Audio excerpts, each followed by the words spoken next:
これがラストプレーか。ビッグチャンス。いや、俺がいる。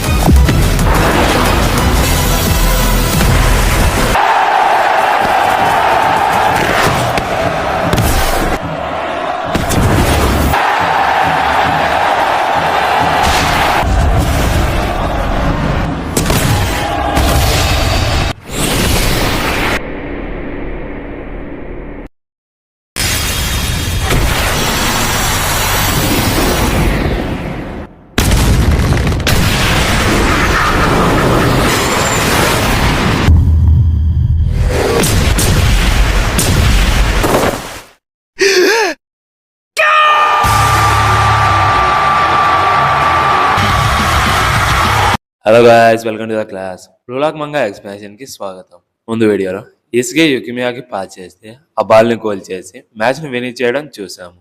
ఇక నెక్స్ట్ ఏం జరుగుతుందో ఈ వీడియోలో తెలుసుకుందాము. కానీ ఎక్స్ప్లెయిన్ చేసే ముందు ఈ వీడియోను లాస్ట్ వరకు చూసి like, comment and me friends కూడా షేర్ చేసి మా ఛానల్ కి సపోర్ట్ చేయండి. లేట్ చేయకుండా వీడియోని స్టార్ట్ చేద్దాం. ఇక యుకిమియా ఈసీగే పాస్ తో గోల్ చేశాక గ్రౌండ్ లో సెలబ్రేషన్స్ వచ్చి ఇంకా రేంజ్ లో ఉంటాయి. దానికి రీజన్ ఈసీగే అని తన దగ్గరికి వెళ్ళి, నువ్వు నాకు పాస్ చేయకుండా ఉంటే నా లైఫ్ ఇక్కడతో ఫినిష్ అయిపోయేది. ముందు అలా నీతో మాట్లాడినందుకు సారీ అని చెప్తే, లేదు నేనే నీకు థ్యాంక్స్ చెప్పాలి. కైజర్ ని డిఫీట్ చేయడానికి నేను ఒక పాన్ గా యూజ్ చేసుకున్నా. మొత్తం నేను అనుకున్నట్టే జరిగింది. కానీ లాస్ట్ లో రియు నీ గోల్ ని స్టాప్ చేయడానికి వచ్చాడు కదా, అది ఒకటి ప్రిడిక్ట్ చేయలేకపోయాను. అది కూడా నువ్వు గోల్ చేసి స్కోర్ చేసావని చెప్తాడు. దానికి యుకిమియా వచ్చి, నువ్వు అంత ప్రిడిక్ట్ చేసినట్టు షూట్ చేసి గోల్ చేయొచ్చు కదా అని అంటే, ఒకవేళ కైజర్ నన్ను స్టాప్ చేయడానికి రాకపోయి ఉంటే నేనే గోల్ ని చేసేవాడిని. కానీ నన్ను స్టాప్ చేయడానికి వచ్చాడు, అందుకే నేను యూజ్ చేసుకుని కైజర్ ని డిఫీట్ చేశాను. ఈ మ్యాచ్ లో నాకు కావాల్సింది టాప్ పర్ఫార్మర్ గా ఉండడము. అదే నేను ఇక్కడ ప్రూవ్ చేశానని చెప్తాడు. అలా మాట్లాడుకోవడం అయిపోయిన తర్వాత మనకి ఇలానే బాగుంది, నెక్స్ట్ మ్యాచ్ లో కూడా మనము ఇలానే ఫైట్ చేసుకుందామని చెప్తాడు. అప్పుడే అలెక్సిస్ వచ్చి, కైజర్ నేను డిఫీట్ చేశాడని భయపడి నువ్వు అతనికి పాస్ చేసి కైజర్ ని డిఫీట్ చేసేస్తానని అబద్ధం చెప్పొద్దు అని చాలా మాటలు అంటాడు. అప్పుడే కైజర్ అలెక్సిస్ ని స్టాప్ చేసి, నువ్వు నాకన్నా గేమ్ ని బాగా ఆడావు, అయితే నీ సైడ్ నోవా ఉన్నాడు, నెక్స్ట్ టైం నోవా లేకోకుండా స్ట్రైకర్ గా గోల్స్ తో ఫైట్ ని సెటిల్ చేసుకుందామని చెప్తాడు. ఇక్కడ ఈసగి ప్రాపర్ ట్రైనింగ్ లేకోకుండా ఫస్ట్ టైం తన బాడీని అండ్ తన బ్రెయిన్ ని యూజ్ చేసినందుకు సడన్ గా కొలాప్స్ అయిపోతాడు. ఇక 10 hours తర్వాత లేచి చూస్తే మాస్టర్ స్ట్రైకింగ్ రూమ్ లో ఉంటాడు. అప్పుడే నోవా వచ్చి, కైజర్ ని బీట్ చేయడం ఎలా అనిపించింది, ఇక నెక్స్ట్ ఏం చేయబోతున్నావు అని అంటే, ఈసారి నేను గోల్ చేసి కైజర్ ని డిఫీట్ చేస్తాను. అలాగే తన మెటావిజన్ ని కూడా నోవాకి నీట్ గా ఎక్స్ప్లెయిన్ చేస్తూ ఉంటాడు. అప్పుడే ఎక్కువ మాట్లాడుతూ ఉండడం చూసి సారీ అని చెప్తే, నీ థియరీస్ వినాలని ఉంది చెప్పు అని అంటే, నేను ఈసారి నా బాడీని అండ్ అబిలిటీస్ ని ట్రైన్ చేసుకోవాలని అనుకుంటున్నా, బికాజ్ నాకు గోల్ చేయాలని ఉందని చెప్తాడు. ఇప్పుడే బ్లూలాక్ అండ్ ఈగో గోల్ ఏంటో నోవా రివీల్ చేస్తాడు. అందుకే నా ఈగో నిన్ను చూస్ చేసుకుంది. సేమ్ ఇలాంటి థింకింగ్ అలాగే ఫుట్బాల్ థియరీస్ ని వచ్చి నా లైఫ్ లో ఫస్ట్ రైవల్ నుంచి 10 years ముందు విన్నాను. అది ఎవరో నీకు తెలుసా, ఈ బ్లూలాక్ ని క్రియేట్ చేసిన ఈగో అని చెప్తే అది విని ఈజీగా మైండ్ పోతుంది. ఆ తర్వాత నోవా వచ్చి బ్లూలాక్ ప్లేయర్స్ యొక్క ర్యాంకింగ్స్ ని చూపిస్తాడు. టోటల్ 20 members కి ఆఫర్స్ వచ్చాయి. ఇక టాప్ 6 నుంచి 20 వరకు ఎవరెవరు ఉన్నారో చూసుకోండి. ఇక టాప్ 5 లో వచ్చే కొనిగామి, టాప్ 4 లో ఈసగి, టాప్ 3 లో బాచ్రా, టాప్ 2 లో నాగి, ఇక ఫైనల్లీ టాప్ 1 లో బారో. ఇక నెక్స్ట్ మ్యాచ్ వచ్చి ఇటలీ లీగ్ టీమ్ అయిన ఊబర్స్ తో ఉంటుంది. అయితే ఈసగి బారోని డిఫీట్ చేయడానికి చాలా ఎక్సైటింగ్ గా ఉంటాడు. ఇక ముందు మ్యాచ్ లో ఈసగిని వచ్చి ఎంవీపీగా చూస్ చేసుకుంటారు. దానికి ఈసగిని ఇంటర్వ్యూ చేస్తాడు. ఇక ముందు మ్యాచ్ లో 2 assists, అలాగే ఓన్ లీగ్ నుంచి ఆఫర్ రావడము, ప్రపంచమంతా నీ గురించే మాట్లాడుకుంటుంది. అది ఎలా ఫీల్ అవుతున్నావు? అలాగే నేను బాస్టర్డ్ ముంచెన్ క్లబ్ వచ్చి నోవాని బెస్ట్ స్ట్రైకర్ చేయడం కోసము నిన్ను చూస్ చేసుకుంది కదా, దాని మీద నీ ఒపీనియన్ ఏంటి అని అడుగుతాడు. అప్పుడు ఈసీగా వచ్చి, నా లైఫ్ ని బ్లూలాక్ చేంజ్ చేసేసింది, అది నాకు చాలా హ్యాపీగా ఉంది. కానీ స్ట్రైకర్ గా నా పొజిషన్ ని నేను వదులుకోలేను, నా ఓన్ గోల్ తో మ్యాచ్ ని విన్ అవుతానని చెప్తాడు. దాంతో ఇంటర్వ్యూ అయిపోతుంది. ఇదంతా వాళ్ళ ఫ్రెండ్స్ వచ్చి బయట నుంచి వింటూ ఉంటారు. ఇక ఈసీగా బయటికి వచ్చాక జోక్స్ వేసుకుంటూ మాట్లాడుకుంటూ ఉంటారు.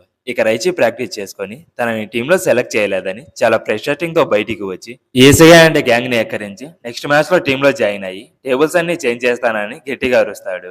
ఇక ఇగరాషి కూడా అక్కడ నుంచి ట్రైనింగ్ కోసం వెళ్లిపోతాడు. ఇంకో పక్క యుకిమియా అండ్ ప్రిన్స్ వచ్చి ఫోటోకి స్టిల్స్ ని ఇస్తూ ఉండడం చూస్తాము. ఇక్కడ ప్రిన్స్ యుకిమియాని ఎందుకు సెలెక్ట్ చేసుకున్నాడో తెలుసా, లాస్ట్ గోల్ ని చేసి పాపులర్ అయ్యాడు కాబట్టి, అందుకే అతన్ని తీసుకుంటే యాడ్ కి బెనిఫిట్ ఉంటుందని సెలెక్ట్ చేసుకున్నాడు. అప్పుడే యుకిమియా వచ్చి ఈసీగా ఎంవీపీ కదా, అతన్ని ఇన్వైట్ చేయొచ్చు కదా అని అంటే, నా గోల్ ని అతను స్టాప్ చేయకుండా ఉంటే నేను నోవాని సర్పాస్ చేసేది, ప్రపంచమంతా చూసేది, నేను అతన్ని ఖచ్చితంగా క్షమించలేనని చాలా స్కేరీగా ఫేస్ ని పెట్టి మళ్ళీ వరల్డ్ కప్ లో మీట్ అవుదామని చెప్పి అక్కడి నుంచి వెళ్ళిపోతాడు.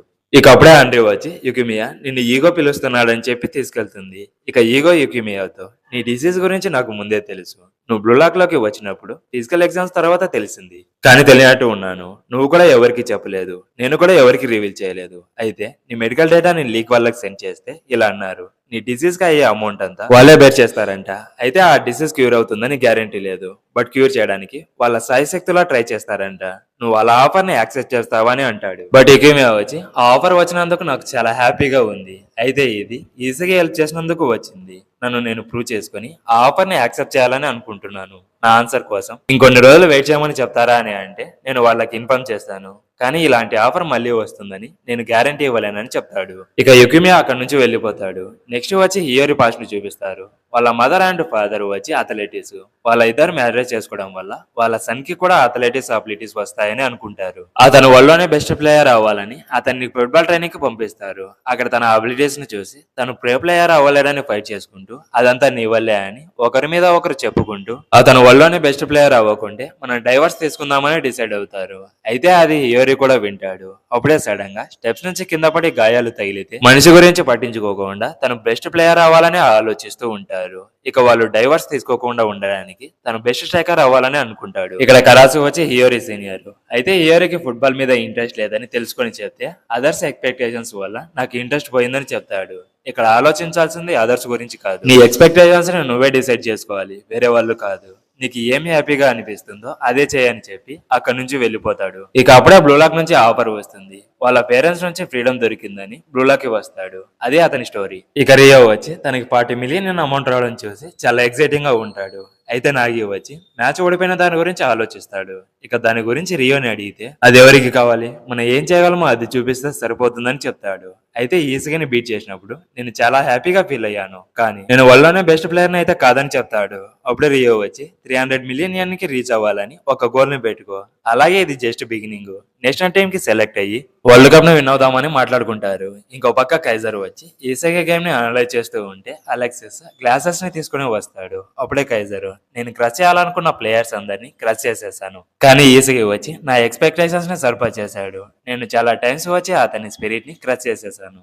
అలా ఎన్నిసార్లు క్రష్ చేసినా ఇంకా బెటర్ అయ్యి నన్ను ఛాలెంజ్ చేస్తూ ఉన్నాడు. ఏనెస్ ఈ బ్లూలాక్ లోకి ఎందుకు వచ్చానో నీకు తెలుసా? బ్లూలాక్ లో హీరో అయిన ఈసీని డిఫీట్ చేస్తే నేనేంటో ప్రపంచానికి తెలుస్తుందని అనుకున్నా, బట్ ఈసీ నా ఎక్స్పెక్టేషన్స్ ని సర్పాస్ చేస్తాడని చెప్తాడు. అయితే అలెక్సిస్ వచ్చి నువ్వు నోవాన్ని సర్పాస్ చేసి ఇంకా బెటర్ ఆఫర్ ని రిసీవ్ చేసుకుని ఈ లీగ్ నుంచి లీవ్ అవ్వాలని అనుకుంటున్నావు. అయితే ఈసీ వచ్చి ఒక జోకరు, అతను నేను 1-on-1 లో డిఫీట్ చేయలేడని ఎంత చెప్పినా కైజర్ పట్టించుకోడు. ఇక కైజర్ నుంచి ఆ మాటలు విని అక్కడ నుంచి బయటికి వెళ్లిపోయి తన మీద చాలా కోపంగా ఉంటాడు. ఇంకో పక్క ఈసీ అండ్ అదర్స్ వచ్చి నెక్స్ట్ మ్యాచ్ కి ట్రైనింగ్ అవుతూ ఉంటారు. ఇక కొంచెంసేపు రెస్ట్ తీసుకుంటారు. అప్పుడు ఈసీ హియోరితో మెటావిజన్ వల్ల నువ్వు చెప్పిన రిఫ్లెక్సెస్ ని యూజ్ చేస్తున్నానని చెప్తే ముందు మ్యాచ్ లో నీ బాడీ వచ్చి నువ్వు ఇమాజిన్ చేసుకున్నట్టు నీ మైండ్ తో సింకప్ లో లేదు కదా. అవును, నువ్వు చెప్పింది నిజమే, అందుకే నేను ట్రైనింగ్ అవుతున్నానని చెప్తాడు. అలా మెటావిజన్ గురించి ప్రొటాగనిస్ట్ ఫీలింగ్ గురించి మాట్లాడుకుంటూ ఉంటారు. అయితే ఈసీ వచ్చి ట్రైనింగ్ చేసి ఎంత బెటర్ అయినా కైజర్ ని డిఫీట్ చేయడానికి ఛాన్సెస్ వచ్చి జస్ట్ 40% మాత్రమే ఉంది. ముందు మ్యాచ్ లో నోవా ఉన్నాడు కాబట్టి నాకు హెల్ప్ అయ్యింది, లేకపోతే కైజర్ నన్ను డిఫీట్ చేసేవాడు. అయితే ఈ మెటావిజన్ ని అలాగే ప్రొటాగనిస్ట్ ఫీలింగ్ మీద డిపెండ్ అయి ఉంటే నేను ప్రపంచంలోనే బెస్ట్ స్ట్రైకర్ కాలేను. నేను గోల్స్ ను స్కోర్ చేయడానికి ఇంకా సంథింగ్ ఏదో మిస్ అవుతున్నానని చెప్తాడు. అప్పుడే ఇంకో పక్క ఈగరాశ అండ్ రైచి గొడవ పడుతూ ఉంటారు. బికాస్ రైచి జస్ట్ ఈగరాశని టచ్ చేస్తే హోల్ చేశాడని పర్పస్ గా కింద పడిపోతాడు. నువ్వు జస్ట్ ఫోల్ అయినట్టు యాక్ట్ చేస్తున్నావు అని చెప్తే ఈసీ అది విని ఈ థిరీతో నేను 100% గోల్ చేసి కైజర్ ని డిఫీట్ చేస్తానని చెప్పి అక్కడ నుంచి కునిగామి దగ్గరికి వెళ్ళిపోతాడు. ఆ వెపన్ ఏంటి? ఆ వెపన్ తో ఊబర్స్ కి అగైనెస్ట్ గా గోల్ చేస్తాడా లేడా అని నెక్స్ట్ వీడియోలో తెలుసుకుందాము. ఈ వీడియో మీకు నచ్చినట్లయితే please subscribe my channel. Next మరిన్ని అన్ని వీడియోస్ తో మళ్ళీ కలుద్దాం. Until then bye.